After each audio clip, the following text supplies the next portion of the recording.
Nós conversamos agora com Leonardo Sakamoto, que é jornalista, cientista político e professor da PUC São Paulo. Boa noite, Sakamoto. Prazer falar contigo. Seja muito bem-vindo. Boa noite a todos e todas. É um prazer também conversar com vocês. Prazer é todo nosso. Sakamoto, esta semana finalmente o imbróglio envolvendo Bolsonaro e o PL chegou ao fim.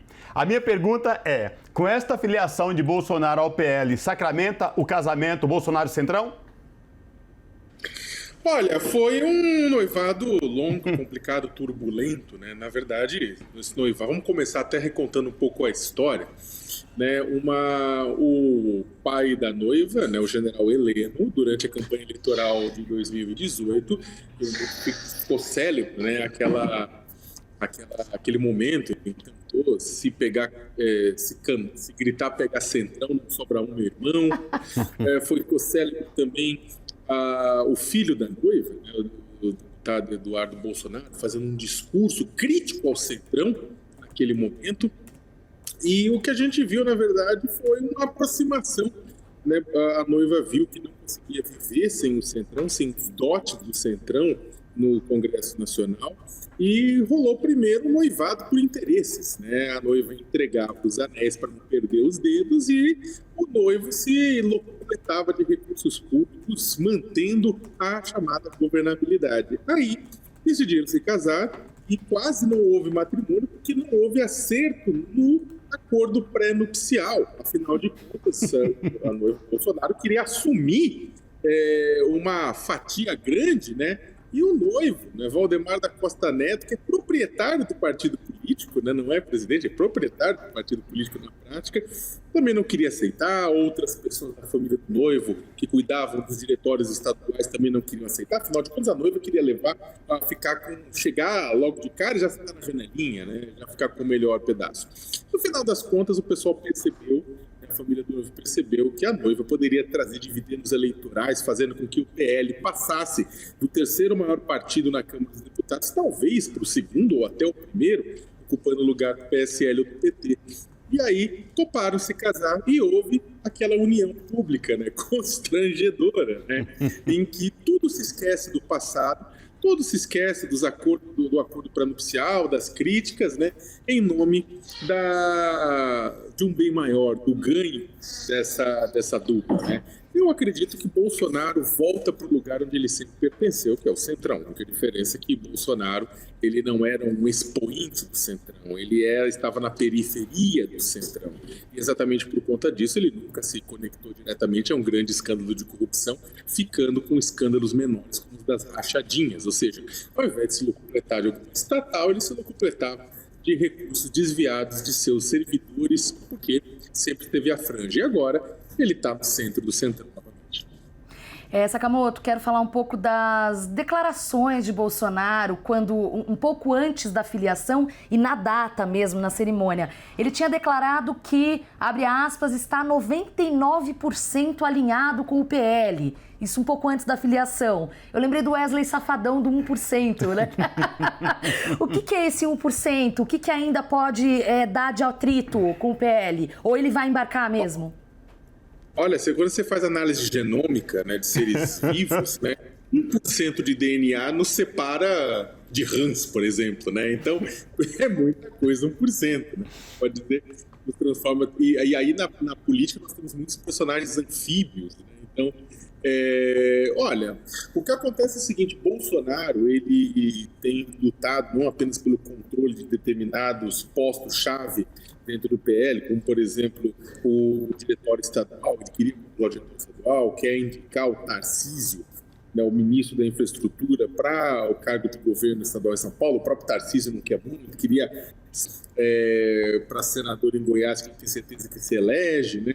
Então, só que o Bolsonaro quer controle de determinados lugares que ele acha que é fundamental para a eleição dele, e, ao mesmo tempo, Bolsonaro quer uma garantia que o PL, né, seja um partido que abrace suas bandeiras ultraconservadoras, em comportamento, em cultura, em educação, que são bandeiras que são muito caras ao público, aqueles 11%, 15% que abraçam o Bolsonaro e vão com ele até abismo abaixo, se for necessário, acreditando em tudo que ele disse. Então, Bolsonaro quer que o partido que ele esteja abrace essas pautas e evite, é claro, nos estados que não são chave, evite acordos com a esquerda.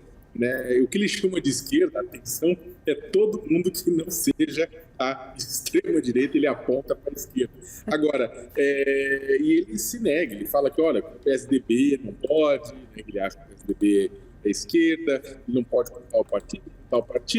Ele quer evitar isso, ele quer evitar que os seguidores dele, que já estão extremamente chateados dele estar se filiando ao partido do Centrão, depois de anos criticando, sinto uma nova decepção. Mas o fato é que ele quer um partido, esse 1%, é um partido que seja a sua imagem e semelhança. Agora, vou dar um aviso para o Bolsonaro, que talvez vai chatear ele. O PL não vai entregar o que ele está pensando que vai entregar.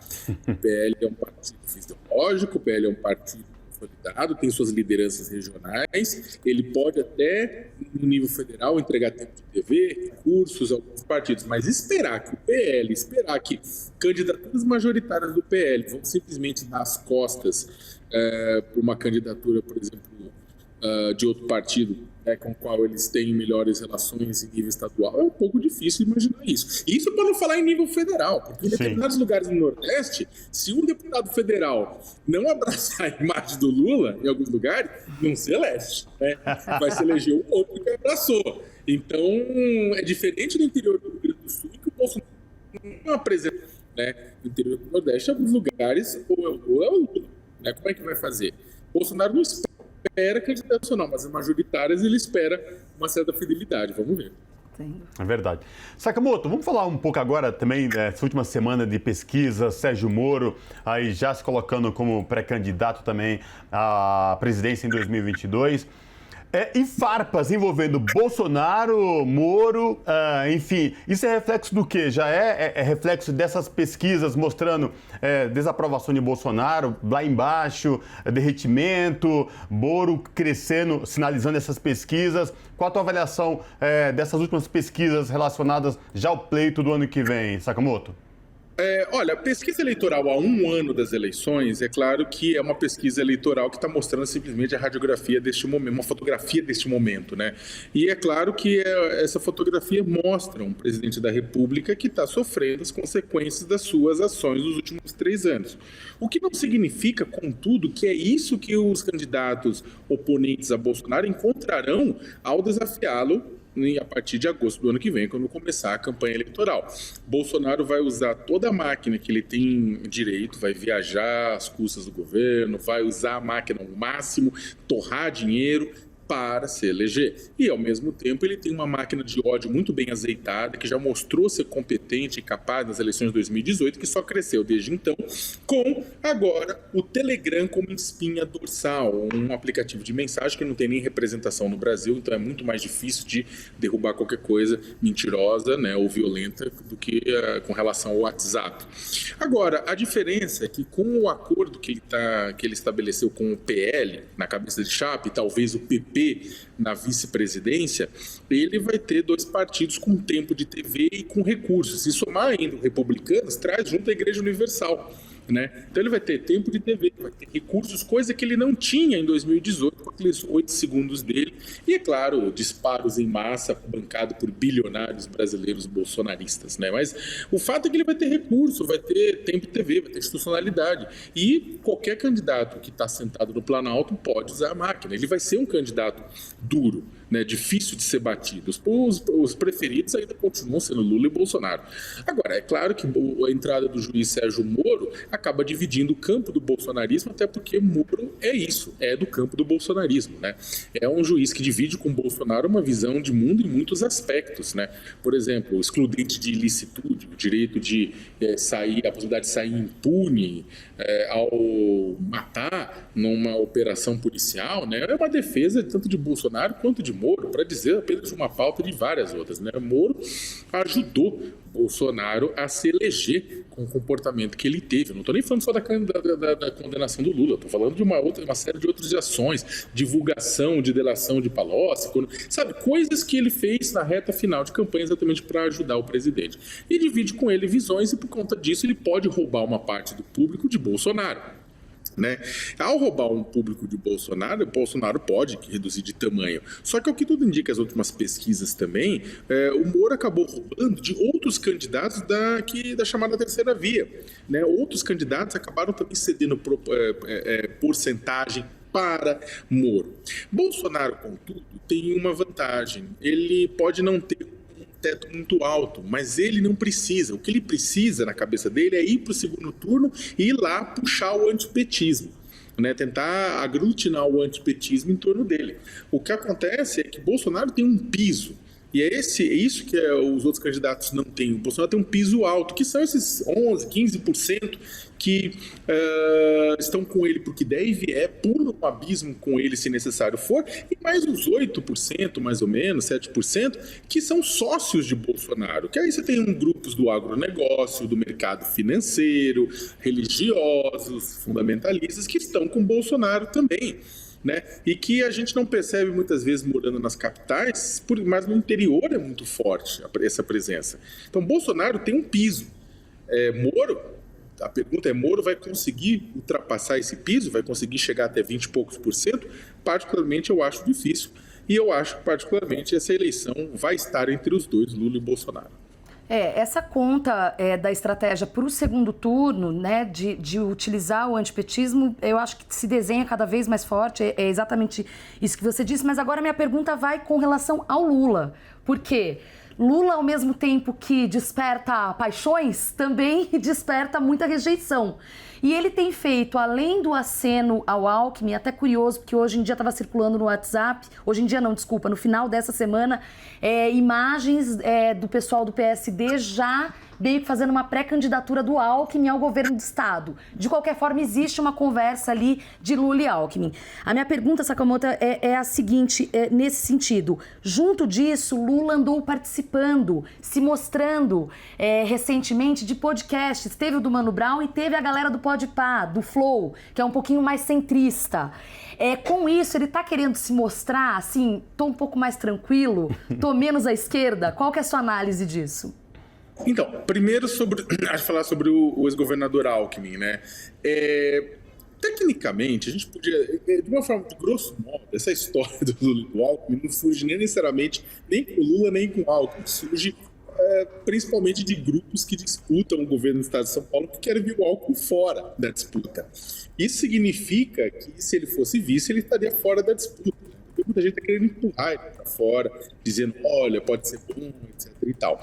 Particularmente, né, eu acho que o governador Alckmin vale mais a pena ser governador do estado do que vice-presidente. Que vice-presidente, a menos que se mude a lei, é um cargo com poucas competências e responsabilidades. Né? Mesmo o Lula, mesmo o José de Alencar, quando era vice, não tinha grandes competências, cuidava do conselhão, mais alguma coisa, criticava a taxa de juros, mas não é a mesma coisa que ser governador do estado. É claro que o governador Alckmin e o Lula estão se valendo, estão aproveitando esse momento que para o Lula exatamente aparece como ao discutir essa questão, deixar ela viva, aparece como uma pessoa que está aberta a negociação com antigos adversários políticos, exatamente, que mudou, que é mais aberto, etc. E para o Alckmin vale a pena, porque também aumenta o cacife dele, né, e empodera ele, aumenta o cacife na negociação, inclusive para a disputa do governo estadual, por qualquer partido que seja. Agora, é claro que, ao mesmo tempo que chega até a assustar, né, você vai pegar a live do Lula com o Podpah, juntou 250, 300 mil, enquanto o Bolsonaro não juntou mais que 50 mil, é claro que isso assusta, né, porque é do tamanho da diferença, mas também é claro que ambos territórios, como próprio Mano Brown, e lá o Lula encontra um território um pouco mais simpático a ele, né, do que se ele tivesse, por exemplo, na entrevista que ele deu na Espanha, que foi toda aquela coisa da polêmica sobre Cuba, sobre a Nicarágua, aquela coisa toda, né, ele encontra um ambiente mais propício, ele surfa, e o Lula é um excelente comunicador. Então, é claro que ele vai surfar nesse ambiente que é mais propício. Eu acho que para ele é positivo, só que principalmente para conversar com grupos que não conheceram o PT no poder. Né? Um dos principais problemas é que eu tenho 40 e poucos anos, 44 anos, eu vou fazer 45, existe eu nasci na ditadura, né? E aí a gente sabe o que aconteceu, vivemos o governo Sarney, lembramos das demarcações de preços, inflação, tudo isso, soubemos o que significa o Plano Real, soubemos o que significa Bolsa Família, entre outras coisas. Agora, o pessoal mais jovem não, o pessoal mais jovem já nasce muitas vezes depois do Lula ter deixado ter assumido a presidência, né?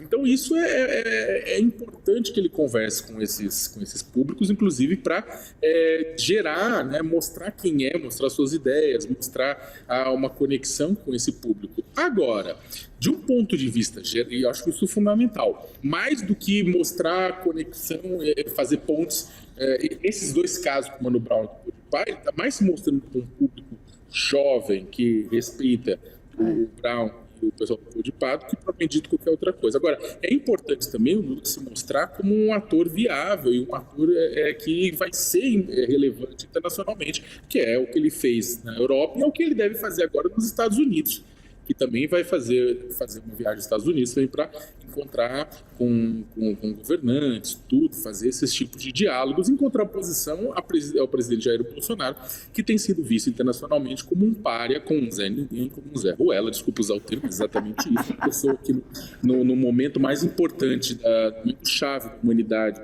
e que a gente está precisando discutir a questão do clima, ele foge. O Brasil, que é um dos principais players globais na questão climática, o presidente da República foge de Glasgow, da COP26, da cúpula do clima, e preferiu ir para a Europa para passear e tomar sorvete na Itália, né? Que provavelmente dito negociar com os países do G20 soluções para o clima também lá em Roma. Agora, o que a gente, e por fim, desculpa a resposta longa, mas o Lula também está se beneficiando do fato de ter de estar um ambiente que ele consegue controlar também as entrevistas, os processos. Na hora que começar a campanha eleitoral, aí é quebra-queixo, exposição total, debate. Isso, é claro, que os candidatos da terceira via e o Bolsonaro apostam que, nesse momento, ele vai perder um pouco, ele vai derreter um pouco, né, do patamar que ele está agora. O PT diz que não, que ele vai crescer diante da exposição e da comparação. Eu acho que é capaz que ele derreta um pouco, sim, na verdade, porque está com 40 e poucos %, dependendo da contagem, né? Então é capaz um pouco de derreter no começo. Só que isso vai ficar, o que tudo indica, para o ano que vem, quando os embates acontecerem. A gente vai ter que esperar e vamos acompanhar para e passo, com certeza. Leonardo Sakamoto, jornalista, colunista do UOL, professor na PUC, muito obrigada, e cientista político, muito obrigada pela participação e até uma próxima. Eu agradeço e um até logo a todos e todas. Abraço. Até.